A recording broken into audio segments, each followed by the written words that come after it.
I'm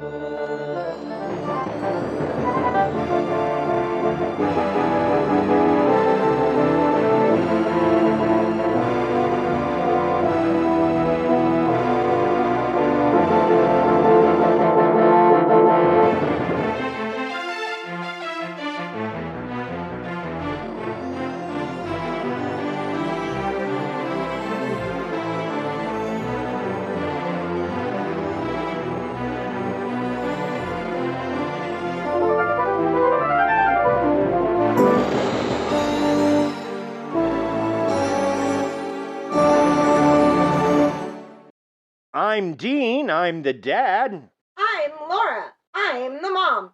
And I'm Chrislyn, I'm the daughter. And together we are Family Plot. Very nice, very nice. Welcome to the show. We got a lot going on today. Let's get the housekeeping out of the way. First and foremost, if you want to help us out, you can do so with a monthly donation through Patreon, $1 or $3. And if we get 10 new $3 a month signups this month, Krista will be doing artwork for all of our new Patreon members. So if you would like some original Krista artwork, please sign up for that.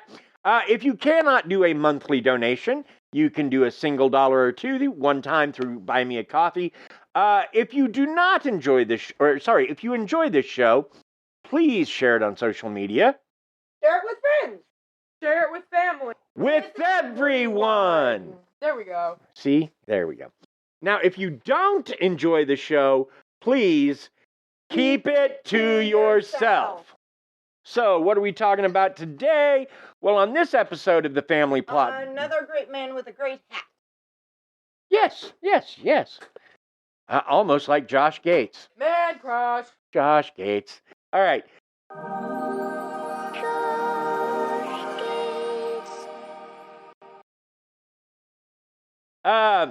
On this episode of the Family Plot Podcast, we dig into the folklore of Sherlock Holmes, a character that some argue is the greatest creation of Sir Arthur Conan Doyle. We cover his career, his beginnings, the man who inspired A. Conan Doyle to create him, and so much more in this Just Because It's Written Down Doesn't Mean It's Not Folklore episode of the Family Plot Podcast. But first... And this is one of the last two times it will appear here in the front of the show. But first, Krista has a corner. We are the superstars. Oh my God. Wrong thing. No, that's still the wrong thing. You know what you're doing.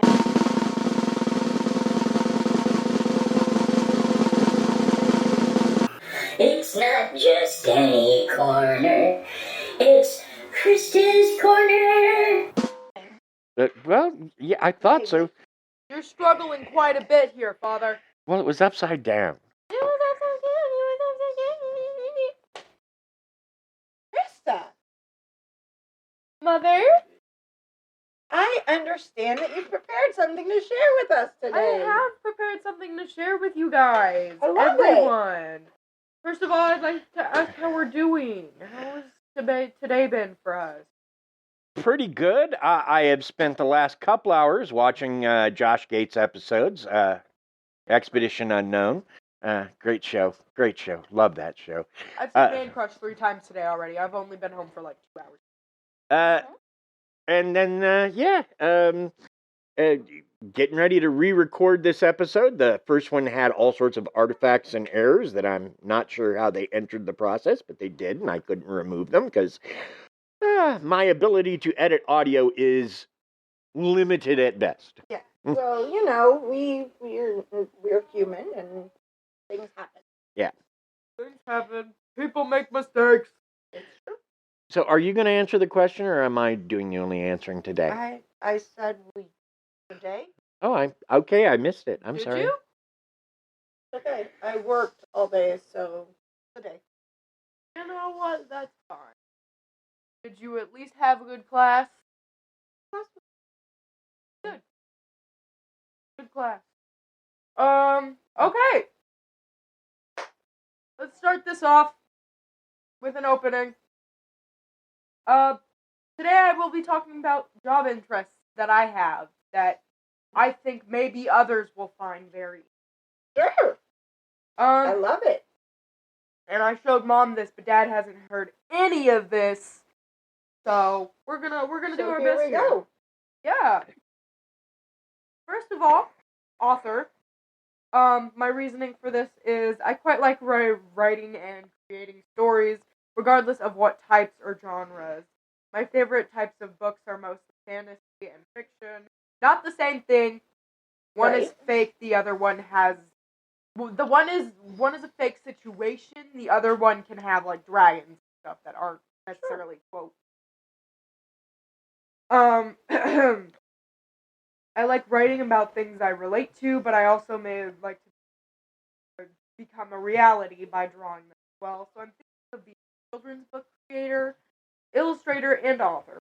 This job would be a side thing, but I would also probably just write in my free. Awesome. Very cool. Secondary archaeology. First of all, what is it? Or archaeologist. My bad. Oxford Language says a person who studies human history and prehistory through excavation, sites, and the analysis of artifacts and other physical remains. There are many types of archaeology: historical, ethnoarchaeology, commercial archaeology, bioarchaeology, classical archaeology, environmental archaeology, anthropology, Egyptology, underwater archaeology, experimental archaeology, and aviation archaeology. Those are just a couple. Cool. The type of archaeology I would like to study is zooarchaeology. Now, before I get to the bare minimum of the career I would like to pursue, all of these other jobs of archaeology are all very interesting at, and I recommend looking into it if you have time or are bored, because I feel like it would be a very interesting Study. It would be a very interesting study, and it would be very interesting to look at just the categories of sort of like I'm sure there's in-depth like things about each one, but taking your own time and studying it and finding it like your own sort of finding your own Your own niche in it? What are you? I'm not. having your own understanding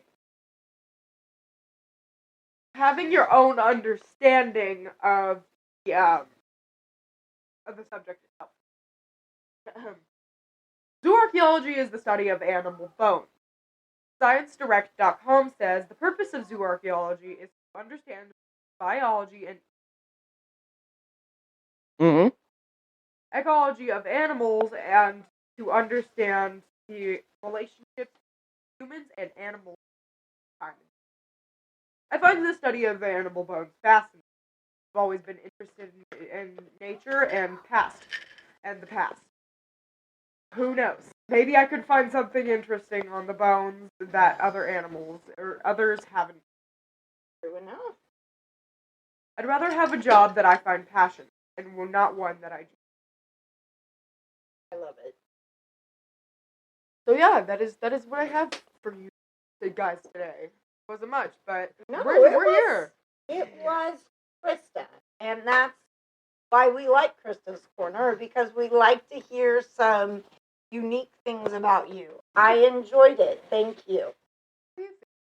I liked it. I liked it a lot. I thought it was well researched and well thought out. I fully endorse it. All righty. Well, Wait. Now that's a. There we go. Didn't want to give her another slap. No.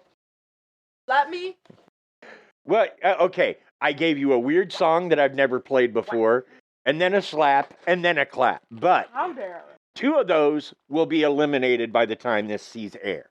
Right, but it's still gonna be there in the process of recording. Or in the process That's of okay. editing.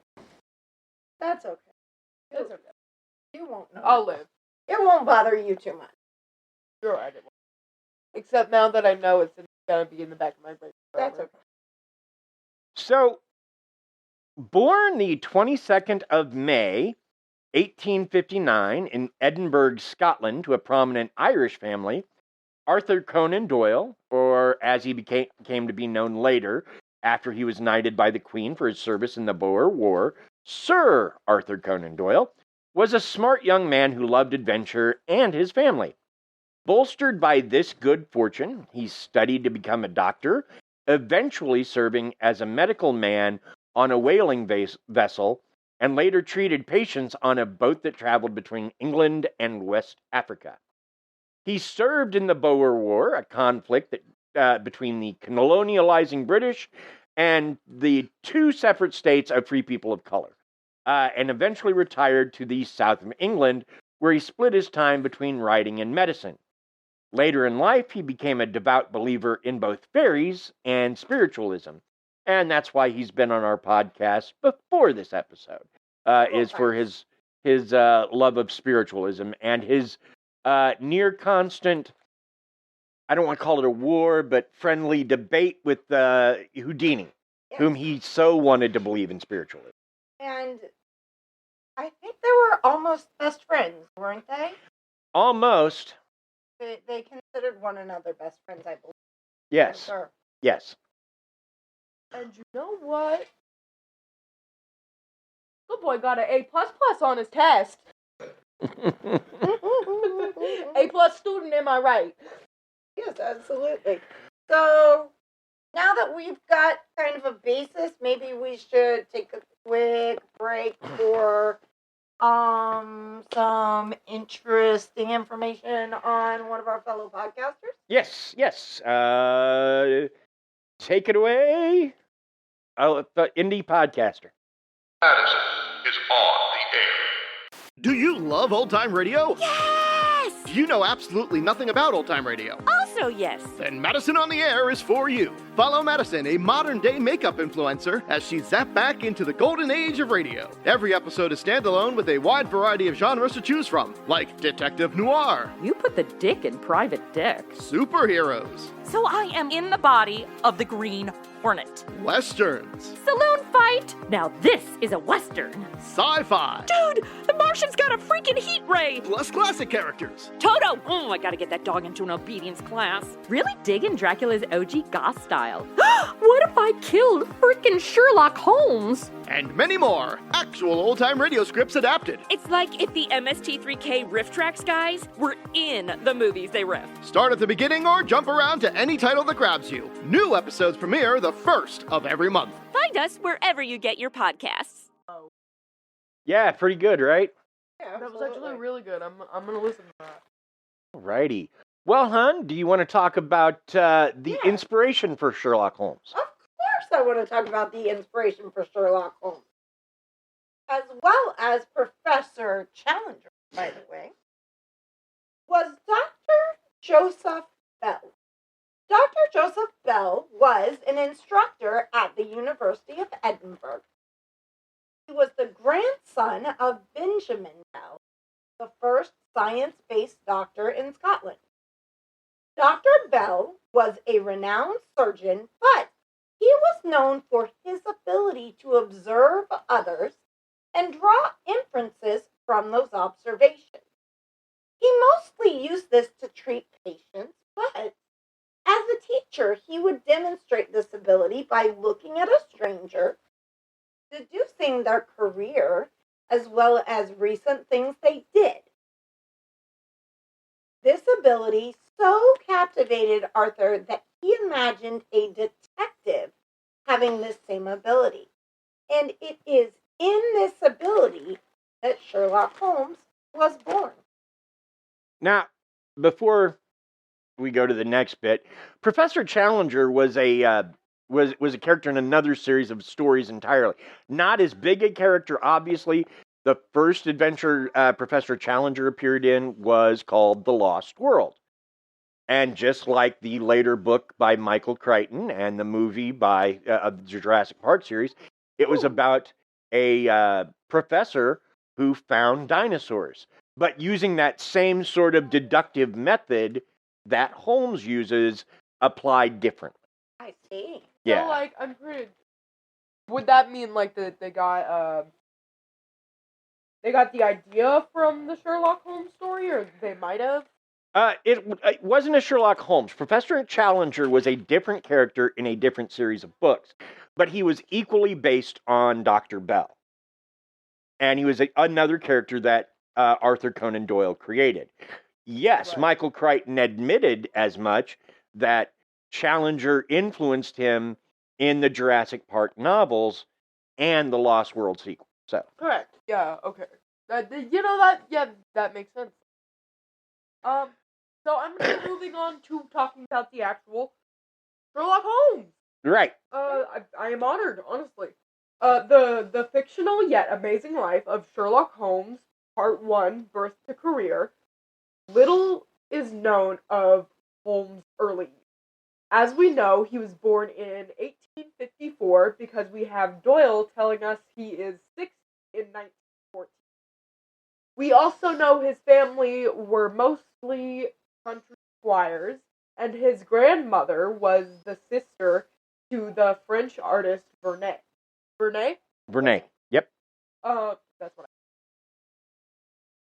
His childhood seemed to be unremarkable, but he did have a hobby of making observations and deductions, something his older brother Mycroft, 7 years Sherlock. Sorry, that was like really hard. Okay. Seemed to have great talent in as well. It was only in Holmes' second year in college that he began to realize that his hobby might provide him a career. He began to train himself for a career as a consulting detective, essentially a private detective, which really not exist. He begins to solve crimes for some of his college friends. Investigation.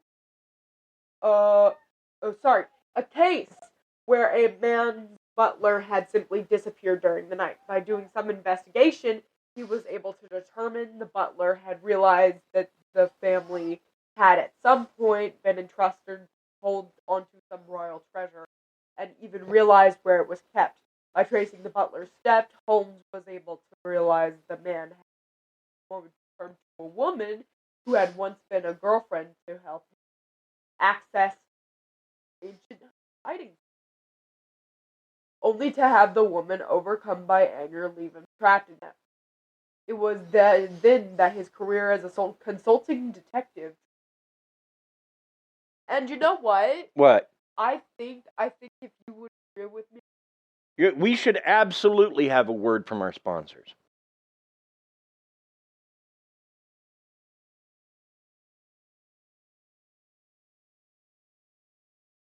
Hey, baby. Yes. What? Sherlock Holmes serves. Okay, cool. Now, something I wanted to talk about briefly, just because when we first did this, and the joke is lost. There's no bringing it back, unfortunately. But Krista first saw squires as squirrels, so she thought Sherlock Holmes was descended from a family of country squirrels. I was a little slap happy. That's all right, though. I mean, they could have been squirrels. Well, yeah. I mean, it would explain the Great Mouse Detective. It would. It would. It would. I enjoyed that movie. Oh, heck yeah. One of my favorites. Although Moriarty was replaced by Ratigan, I believe is the character's name. Ratigan? That's right again. Ratigan. No, I like Moriarty. Okay. Holmes is regularly described as tall and thin. 6 feet tall or just over, but thin, sometimes described as gaunt. He had a thin, hawk-like nose and had a predilection for gray cloaks, hats, and pipes. Oh, yeah. He was an inveterate smoker, enjoying both cigarettes and pipes, and kept his tobacco in a slipper on the mantel at his home located at 221B Baker Street. Now, when the stories of Sherlock Holmes first entered the world, that address did not exist. These days, That address houses the Sherlock Holmes Museum. Holmes, Doyle tells us, is not interested in exercise for its own sake. Had more strength than you'd have thought by looking at him, was known to have a very strong grip, as well as being credited with a strong constitution. He was a master boxer for his weight class, well trained with a single stick, which was a kind of practice weapon to train men in the use of weapons like the cutlass or the saber. And here we're talking about swords, straight-backed swords, not the cars of the same name that came along later. That would be a country Sherlock Holmes set in America in the 1970s.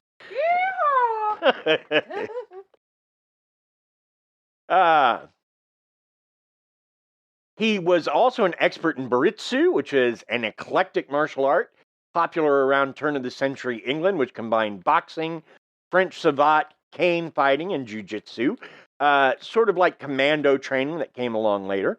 He was also a master fencer, a master marksman, once doing a patriotic VR over the mantle in bullet holes. VR stands for victory. I read that so wrong. Victory something or other. It was one of the many wars that Victorian England was in. So, yeah. He was also a master of the art of disguise and often hid in plain sight while investigating some case or other. Like you do. Before we go on, I wanted. What do you want to know? I can't answer questions if you don't finish asking them. We're checking Google. I would like a jelly bean, weirdly enough. If I can Got it. get one out. There we go. There you go. Ah. Victoria Regina. Okay. VR headset. Kidding. Okay. Well, and that's what Google had. What does the VR in Sherlock Holmes mean? Mm. Or Victoria Regina. Awesome. I bet she was pretty. Isn't every way? Sure. In her own way. Well, okay. Pretty powerful and rich as the Queen of England. I'm going to quote Eddie Izzard. The former queen was sexy in that incredibly not very sexy kind of way. Sure, absolutely, like most royals are. All right, so next we've got to talk about Watson. So Holmes' boon companion and a medical man who had served in the Boer War, receiving a bullet in the leg or in some stories in the arm, which is why he was recovering and still living on a military pension when he met Holmes. John had medical training and was Holmes' accomplice in most of the cases he worked. While the two did not always share room, while Watson was married at least once, possibly twice, Holmes still made regular visits to his friend and brought him along on cases he was working. After first meeting Holmes and discussing the possibility of rooming with him, Watson made a list of Holmes' strengths and weaknesses in order to ascertain what his new friend did for a living. The list went as follows. Number 1, knowledge of literature, nil. Number 2, knowledge of philosophy, nil. 3, knowledge of astronomy, nil. In fact, when I asked whether Holmes knew that the Earth revolved around the sun, Holmes claims that not only did he not know it, but he would do his best to forget it because it had nothing to do with his work.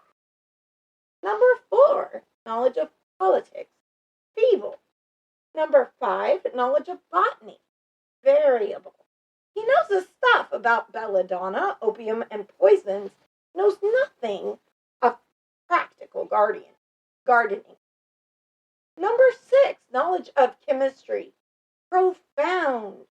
Number 7, knowledge of anatomy, accurate but unsystematic. Number 8, knowledge of geology, practical but limited, can recognize by sight various types of soil and their differences. Can point at splotches on his clothes and say where in London he received them based on their color and consistency alone. Knowledge of sensational literature? Immense. Seems to be able to, from memory, discuss every horror that has been perpetrated over the last 100 years or more. 10. Plays the violin well. 11. An expert single stick player, boxer, and swordsman. 12. Has good practical knowledge of British law.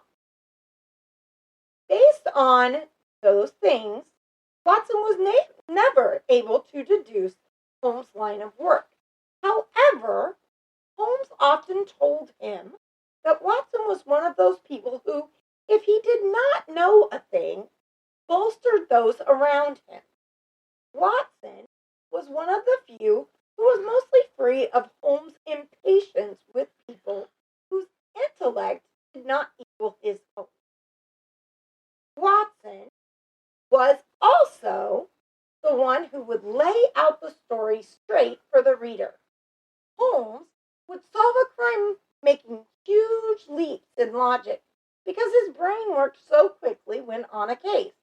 But only Watson got him to break down his thoughts in order to prove, step by step, how the crime had been committed and how Holmes had for sure caught the perpetrator. And Krista gets to tell us all about Moriarty, Of which course is I do. which is why I think she likes him better than Radigan. Okay.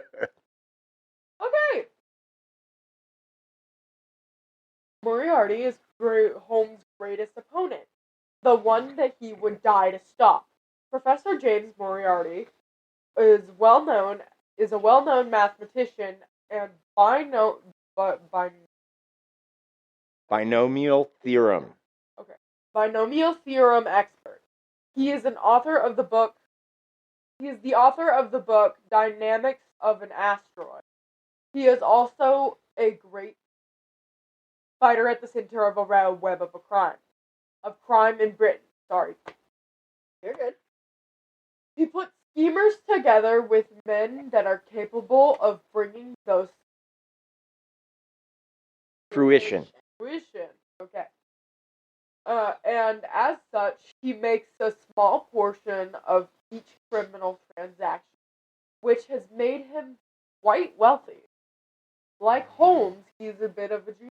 Unlike Holmes, he's not so focused.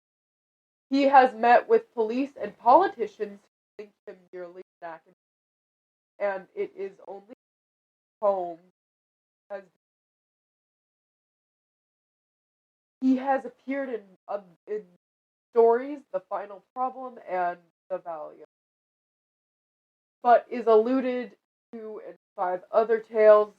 Holmes has dubbed him the Napoleon of crime and defeats him in a fight at the Reichenbach. Oh, perfect. Every Reichenbach falls, but apparently at the cost of his own life. However, Holmes survives the fight and quietly travels Europe, capturing Moriarty's allies and lieutenants, or returning home and appearing to Watson, reuniting partners. Yay! They are. We'll talk more about that later because you wouldn't be the first one to make that allegation. Ship that. Yeah. Ship 'em. Yeah. They think she's shipping. Okay. Another quick word from our sponsor? Yes. Let's take a moment for a word from our sponsor.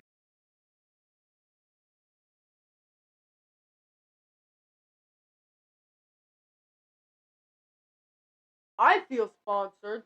Yay. Me. All right, cool. Irene Adler. Let's talk about her. Born in New Jersey in 1958, so she's, that would be 1858. Woo. Born, big difference. So she's 4 years Sherlock Holmes Jr. She would go on to become an opera singer, While on tour, she met and fell in love with the King of Bohemia, kind of like, Taylor Swift meeting and falling in love with Travis Kelce. Sure. Yeah, kind of the But same. I think they were taking a break. Could be. I don't know. I don't pay attention to these things. She was introduced in the tale A Scandal in Bohemia. In fear, the king turned to Holmes. Holmes arranged a ruse near the home which saw Irene reveal the hiding place of the photograph that the king wanted. Wow, I think I missed a whole couple of sentences there. So, if I did, let's just say she had met and fell in love with the king of Bohemia while she was an opera singer. When the king had a marriage arranged from him, Irene made it clear that she had a picture of the two of them together and that she would expect good treatment in the future. Okay. So now that we know that, we can go back and cover the fact that in fear, the king turned to Holmes. Holmes arranged a ruse near the home, which saw Irene reveal the hiding place of the photograph. However, he did not do this without arousing Irene's suspicions as well. She dressed as a man, something she did often in her theater career. She followed Holmes to his locale at 221B Baker Street, and from out of sight wished him a loud good night. The next morning, Holmes found Irene fled, leaving a note that she swore that the king was safe as long as he left her alone, and while she kept the photo, just so that the king knew she had it should he become more interested in her, she left one of just herself. The king, satisfied that Irene would not expose him without some action on his part, offered Holmes a huge reward, but he asked only the picture that she left for him. He never referred to her as Irene or Miss Adler again, but she was forever after the woman. The canonical Holmes has never gone further than that. Unsurprising for a misogynist who does not understand the reasoning of women. And in that story, she does say she is in love with someone else, but she never mentions a name or who it is or whatever. So that would seem to put an end to it. But in plays and on screen, most notably the BBC show Sherlock, Irene Adler has become a love interest and a paramour, and in some stories, even wife of the great Sherlock Holmes. What? Well, mind you, canonically, none of that happened. But I'm just saying, other people have picked up the Holmes legend, and with some of those people, they have had him and Irene Adler get married or be romantic or whatever. He's literally, okay, before I move on to this, he's literally misogynistic towards her. What do you mean? He's misogynistic towards women in general. Right, which is why... But she outsmarted him. Okay, yeah. So, sometimes, especially for very intelligent men, a woman being able to outsmart them. Woos them. Yes, yeah, that. know, but it didn't all of woo that. him, obviously. Okay, anyways. Now, many would claim that a mastery of the violin is no way necessary to a consulting detective. However, Holmes would play, not even playing, just creating a mental space wherein he could do and solve problems. Upon ending his reverie, we have Watson's assertion that he would delight Watson by playing many of his favorites. Also, Sherlock Holmes was a tidy person. The same could not be said for him of his home, where he kept his unanswered correspondence mantle with jackknife and had the plugs and bottles of pipe tobacco literally empty. All right. So, to kind of give a little bit more about Holmes' personality, Holmes was a fiend for work. His adventures took him to the Priory School, where he solved the crime of the missing son of an English noble. In the Sign of Four, he finds a killer who has been executing those who have benefited from a fortune that was stolen from him. He solves a scandal wherein a British peer is due to marry an American only to discover her ex-husband, whom she believed to be dead, is still alive. She reunites with her husband and leaves the British lord to his own devices. He solves a case where a man was found dying, and the last words he spoke were, "the lion's mane." The killer in this case being a jellyfish trapped in a pool upon a beach.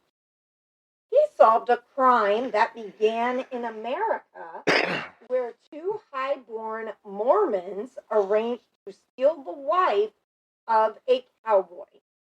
The cowboy they stole her from then followed them to Europe and eventually to England, where he tracked down the men and poisoned them at gunpoint. That sounds like That sounds like a something. a trip that Holmes went on. But actually, And not a normal one. it's the first ever Holmes story, A Study in Scarlet. Holmes solved the mystery of some Ku Klux Klansmen attempting to get revenge, but alas, was unable to take custody of the miscreants because their ship was lost at sea. He also solved The Adventure of the mystery- Five Orange Pips was the name of that story. I see. He also solved the mystery of the Hound of the Baskervilles, and even solved a problem or two for Her Majesty the Queen, for which he was kindly rewarded. Eventually, Holmes retires to Sussex, where he becomes fascinated by bees. The man who devoted his life to mysteries has set himself to solving some of nature. So to a point here, we've stuck with the canonical Holmes. His stories have been taken up by Stephen King and Neil Gaiman, just to name a couple of authors who have added their own twists to the myths. And TV shows and movies continue to build the legacies of the Legend of Holmes. You've got the two that starred Robert Downey Jr., the Sherlock series on BBC, the series that was on PBS years ago with Jeremy Brett. There's so many different Holmes stories, and some are even original tales. Like I remember in the late 70s, early 80s, there was a Sherlock Holmes movie with James Mason playing Watson, and the villain there was the villain in that movie was Jack the Ripper, who never appeared in the canonical stories, Right. even though they happened right around that time. So It's kind of interesting. And we haven't really talked about his limitations or his disadvantages or his problems, let's say, because Holmes is a bit of a problematic character for 2024. Absolutely. Created as he was in the late 1800s. He cannot read women in the same way he can read men. Mostly he thinks that, like, women prioritize things so differently that it's crazy to him. So they may have a very big reaction to something that is very small, like a hat or a stain on an outfit. Whereas they may have almost no reaction to a work issue. And a guy might be the same, might be different, especially at this time. Still, to say that men and women think differently, that is true to an extent, but to depersonalize or to make women inferior because they think in a different way, it's certainly not cool. It's not. Yeah, in 2024, it's a dangerous idea. Here's my thing. On that, I'm not gonna start this. Rowan Hayes. Go ahead. But I think that it doesn't really matter what gender you are. You have your own person. Like, yes, sometimes if you're a girl, yeah, you're gonna get a little bit more upset about something a guy would. But it doesn't really matter because guys can get upset about stuff like that too. Oh yeah. I mean, like, if they get their shoes dirty, they get upset. Yeah. I mean, like, it's still a piece of clothing. Yeah, no. And if a sports guy does badly, they can be as upset about that as a woman might find that weird, but also at the same time, like, it doesn't really matter because they can both get upset about that. right. Like, Right. And the idea that men and women thought so differently was a lot more commonplace in the late 1800s than it is in 2024. Right. Now, there may be differences in the way we think because neurologically we're coded differently, but it doesn't break down along lines like that. For example, women make better pilots than men. We still hold on to the notion that only men can serve. Arr. Arr. So we also need to talk about how, in the early tales at least, Holmes took a 7% solution of cocaine that he injected. Whoa. Which, again, injecting cocaine was a lot more normal for the time than snorting it. And at a 7% solution, he wasn't doing, like in the bathroom, snorting coke off of, a guy's back or counter or whatever. So it's not the same kind of thing. But again, Doyle explains this. He says that Watson is a brain, and the cocaine keeps his brain moving. Now, eventually, we have Watson's assurance that he weaned Holmes off of it, but it's still something we need to talk about, or at least as a negative, because, however, I will say that that trait has turned up in other places. The Holmes in the ABC show Elementary was a meth addict for the similar reasons. He's also a sociopath, but that makes sense too. So, I mean,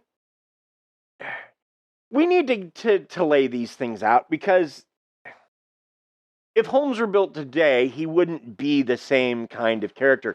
I mean, one of Holmes' guiding principles, the whole reason that he doesn't want to know things outside of his sphere, is he believes there's limited space in the brain, right? And so he only wants his brain filled with the things that are useful to him in his work. So he doesn't want information that is not useful to him, like whether or not the Earth revolves around the sun. Doesn't matter. Doesn't affect his work one little bit. Also, most famously, Holmes is responsible for a saying that is actually used in law enforcement to this day.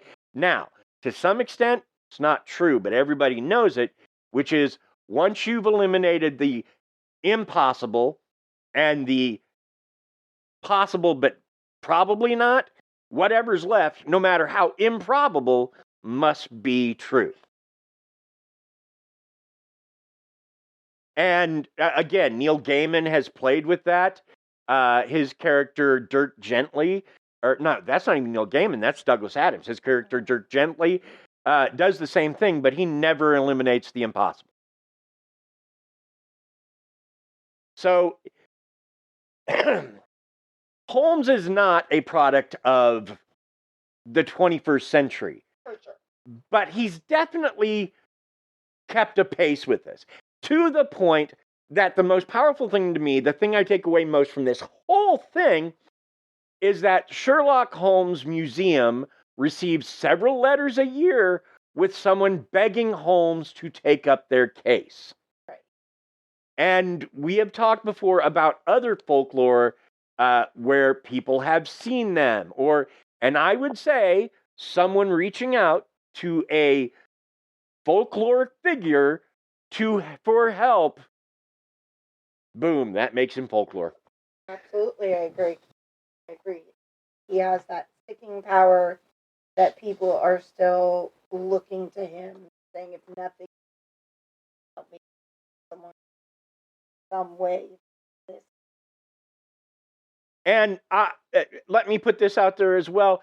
I don't care who you think is the best Holmes, but if you don't agree that it's Robert Downey Jr. or Benedict Cumberbatch, you're wrong.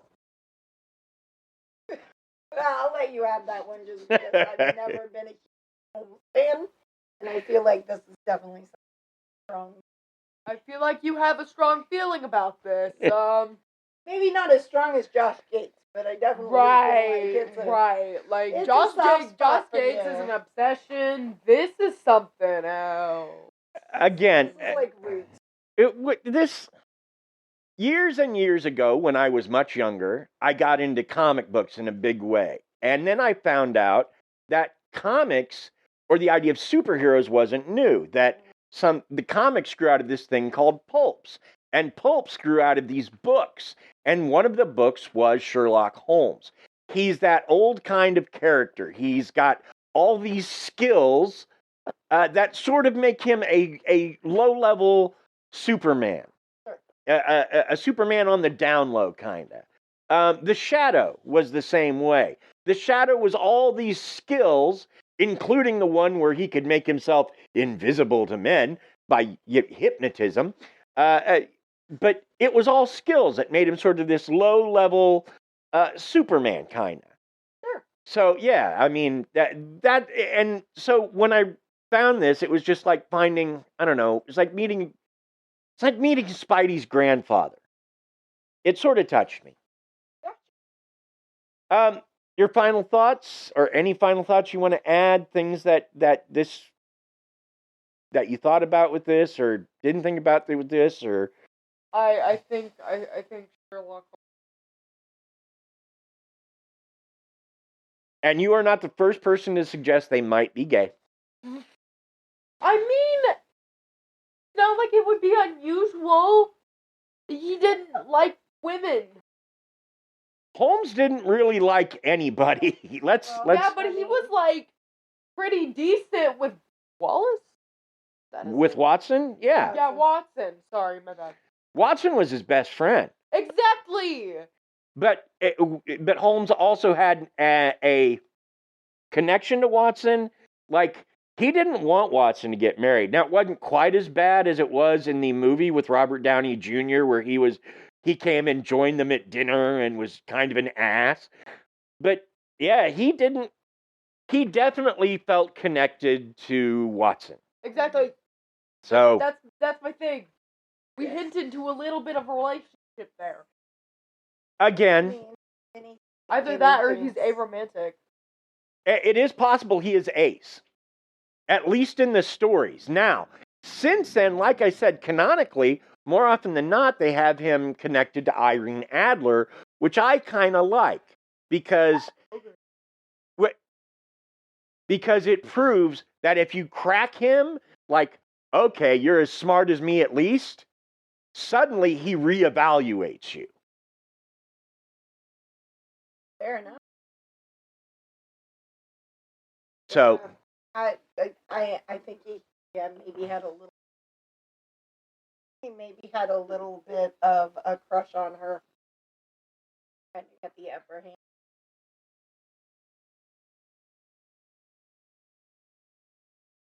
So yeah, any, was that it on the final thoughts? Yeah, Okay. Yeah, no, absolutely. And this show, which was, I don't know why it was much longer last time, but it was. But still, I feel like was much longer. But I feel like we've gotten more information out this time. It is. I think it definitely is. Right. Which is the point. Hey, one thing. If you're listening right now, did you like this? Because we do folklore. It's one of the things we do. In fact, we've got another fairy tales origins episode coming up soon. Yes, and those are one of my favorites. So But did you like this? Because if so, there are other iconic characters from literature we can certainly dig into. Yeah, absolutely. I just picked Holmes because he's been long a favorite of mine, and I felt like we need to reintroduce the literary Holmes, so to speak. And so that's what we have done, but more power to you and whatever you like. Anyway, thanks for listening. Thanks for keeping us in the Good Pods Top 100. Whoa. Thanks for joining our Facebook group, and please continue to do so. Yeah. Before you give our shout outs, I just want to say we are episode number 3. No, 200. That was 200. Yep. Quickly approaching episode number. And we would love to episode 400. So we are going to be working, the 3 of us, as a family, on making changes and updates, and we want people to come along with us Yes. as we grow and change and do more things. So, like Dean says every single week, please join that Facebook group. Send messages on X or Twitter. Send us messages in the Facebook group. Send us messages on Threads. If you don't want to do Elon Musk's thing, get on Threads. Absolutely. Whatever. But reach out to us. Come along on the Family Plot episodes with us, and help us keep growing. But We'll be happy to see you there. yeah, absolutely. We look forward to moving things around a little bit and changing things up as we continue to grow and change. And we would love for some of our listeners to reach out to us and let us know what you want us going forward. Yeah, and okay, it's time for me to seriously talk about another project that I've been working on slowly. We are not quite there, but we are getting there. So I'm gonna reach out real quick. In addition to this podcast, I have been working on a second, TTRPG podcast, a bit unusual in that it will focus on not one game, but 2. One will be a D&D game. We've actually recorded the first 3 hours of that. It was a one-shot. And I have 4 more episodes ready to go, but I want to write a 5th.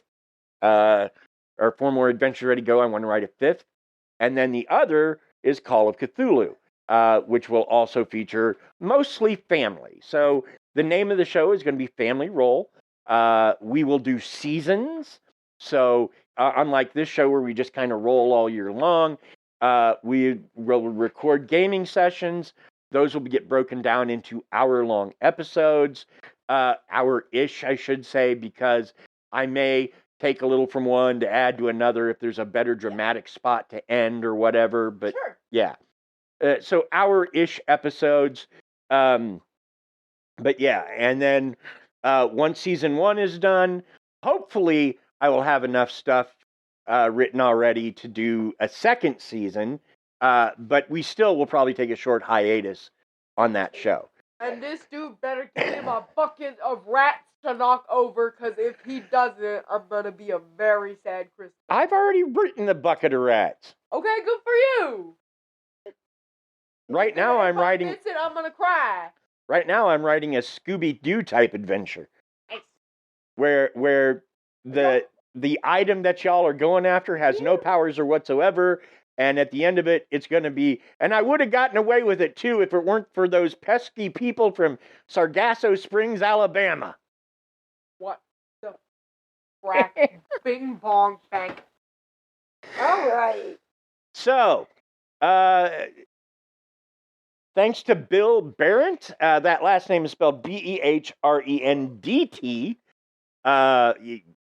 And Bill's the one who did our theme music. He's a musician. So if you need music for a project, if you need someone to play an event, Bill's your guy. You can reach him at billbarrett@sbcglobal.net. You can also catch him weekly, I believe, on the Rusty and Dusty podcast, so look for that. Also, thanks to Paige Elmore of the Reverie Crime podcast. Paige is hosts a wonderful true crime podcast. Very, very fine podcast if you need that sort of thing.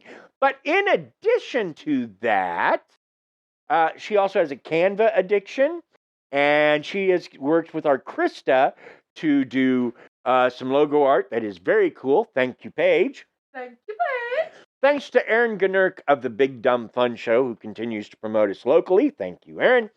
Join us next week as we look into the Honey Island Swamp Monster. And I can say for sure we are going to do that because that episode is already written. Oh, okay. So I can't draw. Not anymore. We're going to get it done. Nope, this is how it goes. So I've got to make it with the. Yes. Yeah, you do. But yeah, you know all what? do. You know what? You could just introduce yourself to his daughter. Apparently, in a 2013 movie, his daughter joined the Monster High cast as the character Honey Swamp. Oh, cool. Good to know. I guess I'll learn more next week. Bye.